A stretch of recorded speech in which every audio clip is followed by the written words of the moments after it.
O puso, pagpasalamat sa bugay nga ang konsentro naman sa selebrasyon sang Pasko sang madamong nga residente. Samtang mga tumuluon nagdagsa naman sa San Sebastian Cathedral sa Bacolod City sa misa sa bispera sang Pasko. Yaring balita ang tutukan ni Aileen Pedreso. Pagpasalamat sa bugana nga naangkon kag ikayong lawas sini nga tuig ang sentro sang selebrasyon sang pamilya sa Bacan sa gabi sang Noche Buena sa Bacolod City. May wishlist pa nga gintapik sa dingding ang kada miyembro sang pamilya. Habon labada, sapatos kag syempre pwede man nga cash ang pila lamang sa mga wishes. May pag-games man kag prizes para sa mga kabataan.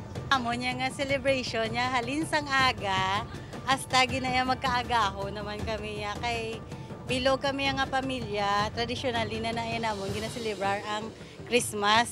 Kay amo na siya ang time nga tanan kami sinadyak.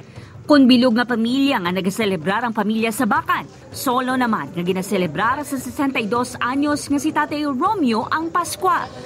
May gamay nga ham kag tinapay nga hatag pasang iatupad balay ang solo sini nga ginakaon sa iya magamay nga hayop-hayop. Masubo man bangod hindi sini maupod ang pamilya sini nga Pasko. Nagapasalamat ini sa mga blessing gikan sa mga tawo nga wala nagapabaya sa iya. Nakaulang ko gayo kung natululuwa ko mo. Samtang napuno naman sang sumilimba ang San Sebastian Cathedral sa bisperasang Pasko. Labaw sa material nga butang ang tagipusuon nga puno sang pagpalangga kag pagpasalamat ang importante sa pagselebrar sang kaadlawan ni Hesukristo.